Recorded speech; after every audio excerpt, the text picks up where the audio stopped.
All right. 3, 2, 1, and rolling. What's up? My name's Carlton, from New Orleans, from uptown. Yeah. Cool. So, we talked and did these shoots basically 5 years ago, 2020. So, how would you describe your relationship with New Orleans today compared to when we first spoke?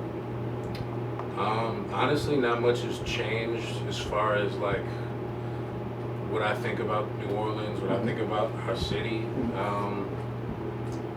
I mean, I've always loved it here. I don't really know much elsewhere because I haven't lived anywhere else but here. But it's my favorite city and always will be.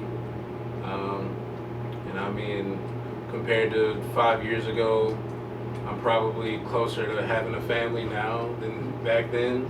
So I guess I'm interested in seeing how we're gonna, grow that family and how it'll affect us living here, or just how it's honestly gonna impact my kids one day. Because I mean, I'm used to being here. I grew up here. Right. We went to school not too far from here, and even though there's good and bad in the city, you definitely don't want your kids experiencing the bad. That's true. So it's like, it's going to be interesting on how we're going to have to maneuver things, or how we're going to have to live, I guess. But other than that, nothing's really changed. Okay. I still love how things are, for better, for worse, yeah. So you talked about family building a little bit, and that kind of goes into this next question. So how has your sense of home shifted over the past couple of years?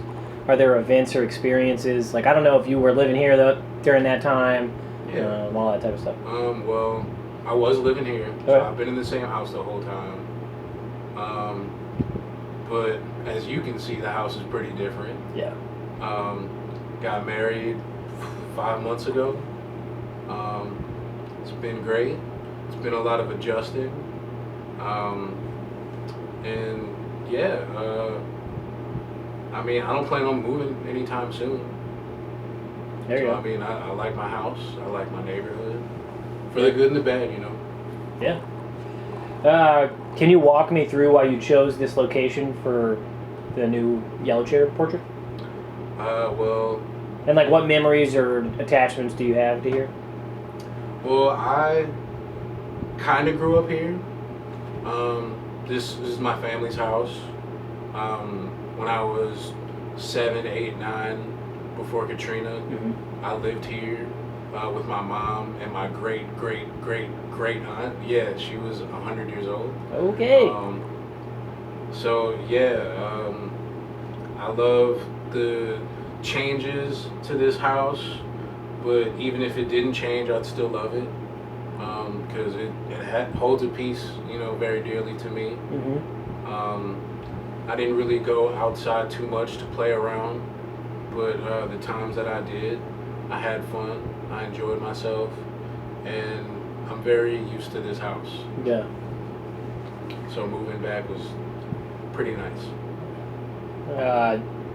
And maybe this could be a reflection on this neighborhood or whatever neighborhood you grew up in, but how do you remember the neighborhoods that you grew up in? Have they physically or emotionally changed for you? Physically would more be like, have you noticed, like, I don't know, the New Orleans shit? Does it seem like there's more Airbnb and gentrification? Is there like an emotional attachment that you have that's different now than then? As far as an emotional attachment, honestly, if anything changed with that, it would just be, the difference is now that I have my wife here living with me. So it's different, but it's good, and I'm happy that we're here. I mean, we might not stay here forever, of course, but this will always be my family home. So I'm always going to have love for it no matter what. And as far as the neighborhood itself, to be honest, not much has changed within the past years. You don't really see much gentrification. Like, when I say you don't see it, it's very rare. Like, I don't see too many people moving in, moving out, I take my dog for walks around the neighborhood every now and then. You might notice like a few new houses on the block, but that's pretty much it. Okay. Yeah. I feel like for a lot of people that's a rarity, right? Like in the part of Carlton I'm in, totally changed. Oh, absolutely. Like it's obvious as daylight. Yeah, no, it's all college kids now. Yeah, it makes me kind of sad, honestly. But I like it during the summer because there's no one. And so it's kind of like a ghost town. I can just do whatever I want. No one cares. What kinds of spaces? So this could be homes, schools, streets in New Orleans, clubs. Like what in the city feels the most like you? You know, maybe it's the blender. Oh man, the blender's definitely one of them. I love being at a good Pelicans game. You know, been a basketball head pretty much my whole life, and yeah, when I go to a game, even if they lose, I still have a good time. But I don't want them to lose; they're my team, you know. So yeah, the blender's definitely a place. I would say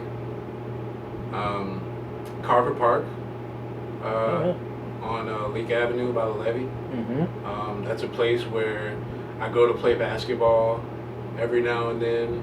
I've been going there honestly, since I could drive or like walk or like leave the house without my mom worrying, you know?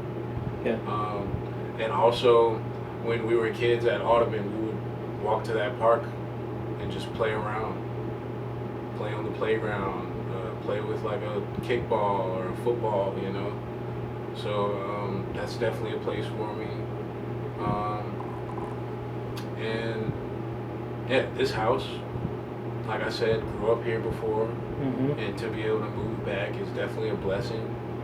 I love the fact that my grandparents took over this house and did a really nice job with it. Yeah, this house is nice. Yeah, no, I love it. And yeah, if I had to say anywhere else, my dad used to own a restaurant in Gentilly. Oh shit, I know that. And that was like a hangout spot, just like a place where I would go hang out with my dad, work with him sometimes. We'd have a basketball goal in the bag, so I would play basketball there. After Katrina, my grandparents had to move into the apartment that was like above the building just when they were getting their house renovated. And yeah, that's another place for me. That's awesome. And then just, you know, the whole uptown, man.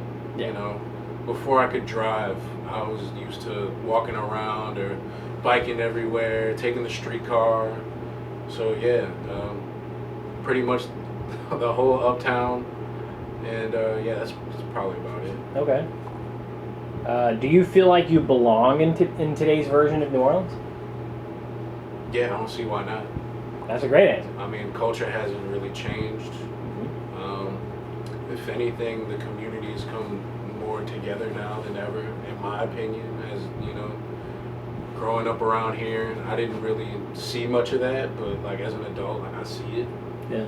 So, yeah, I don't think there will be a time where I would never belong here. I mean, I tend to agree with you. Knowing you, yeah.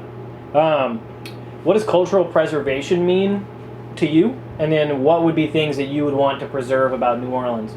So like say New Orleans is going to one day be Atlantis. What would be the things that you hope someone took the time to document and preserve? That's a good question. I would maybe say like Audubon Park, City Park, all the parks, like all the places of nature that we have around, the levees, you know. Like I grew up going to all those parks at different times of my life. Some in school, some with friends, some with family. Now I walk my dog on the levee. We bring her to City Park. We go to Audubon Park every now and then. Those are places that, like, when I go, I feel like, man, this place always brings back so many memories for me. Like, you know, good ones, of course. And yeah, I would hope that the nature of the city is preserved. As far as like buildings, probably say the Superdome. I didn't go to many Saints games when I was younger, but the Superdome always had events. Like especially when I was younger, they had more events. There was like fairs and all that stuff over there. So spent a good bit of time in the Superdome in my childhood. Yeah, I would say those. How do you feel your identity has evolved since our last conversation? This could be culturally, spiritually, and if it's as simple as you got married and all that, that makes sense. Okay, well, yeah, I got married. I wasn't a very spiritual person before, but after meeting my wife, once we first started dating, I, went to church with her on my own. She didn't like try to get me to go or anything. Like I wanted to go. Her family's there.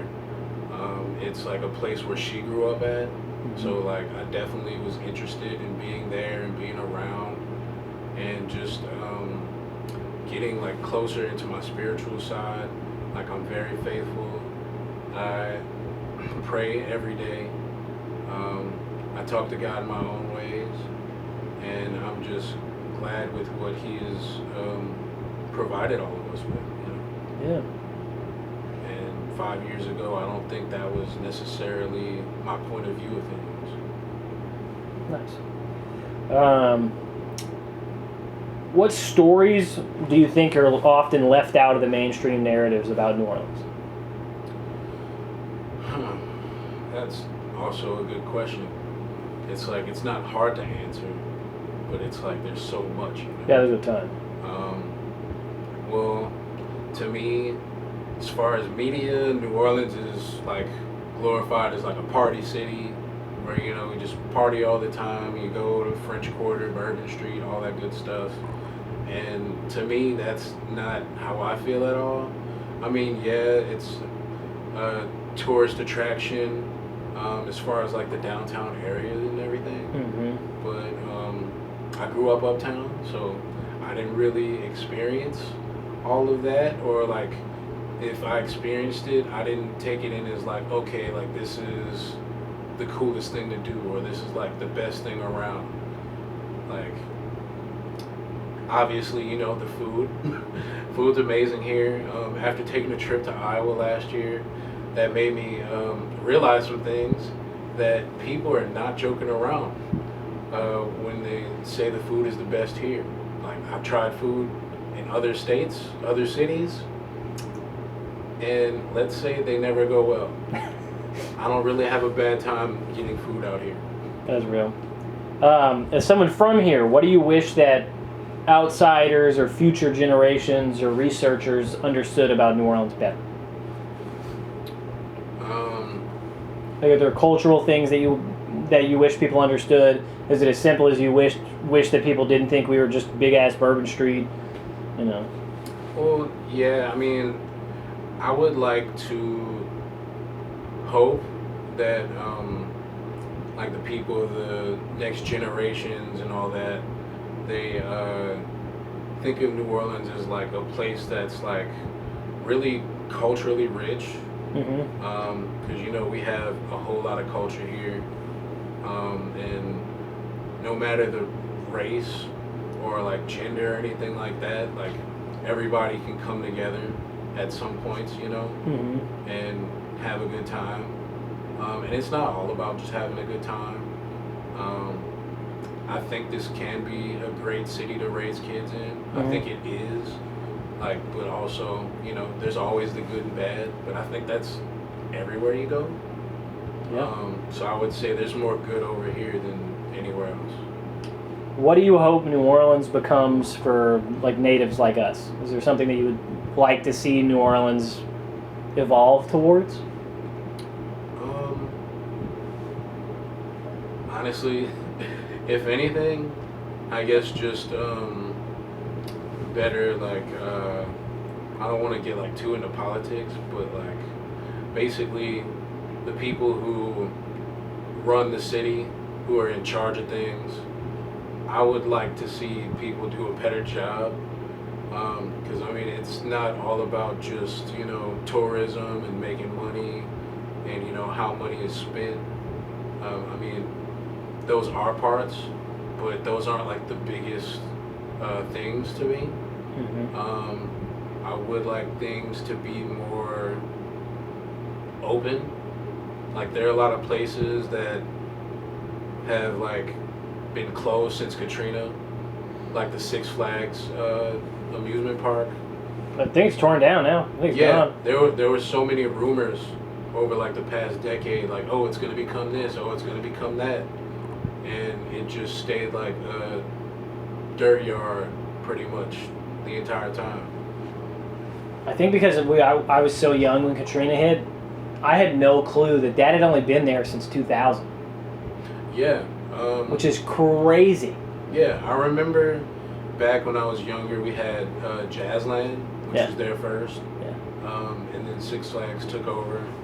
When I was younger, my aunt and my uncle that lived in the East, they still do. Well, my aunt lives in the East, R.I.P. my uncle. R.I.P. uncle. Yeah.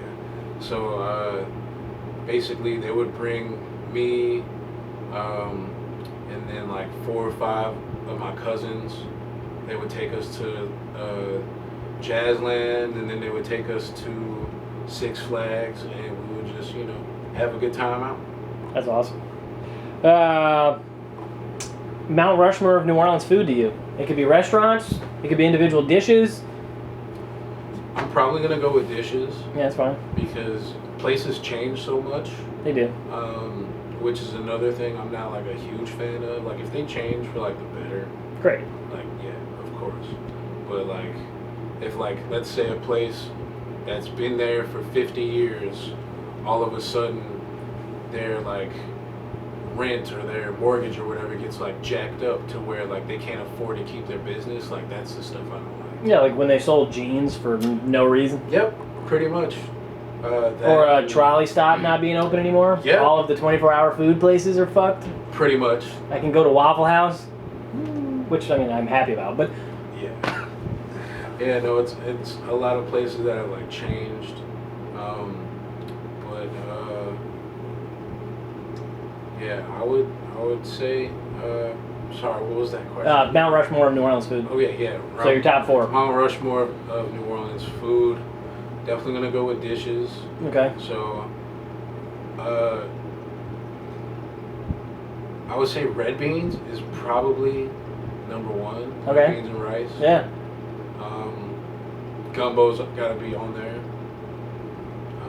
And this could be your personal list. This doesn't have to be like stamped. This is New Orleans. You know what I mean? Right. So if you really like crawfish etouffee, and you think a snowball should get fucked because of the crawfish etouffee, then hey. Man, I didn't even think about snowballs. So yeah, I'm gonna go with red beans and rice. Okay. I'm gonna go with gumbo. Okay. I'm going to go with honestly just seafood in general. Okay, that's fine. Boiled, fried? Both. Okay. And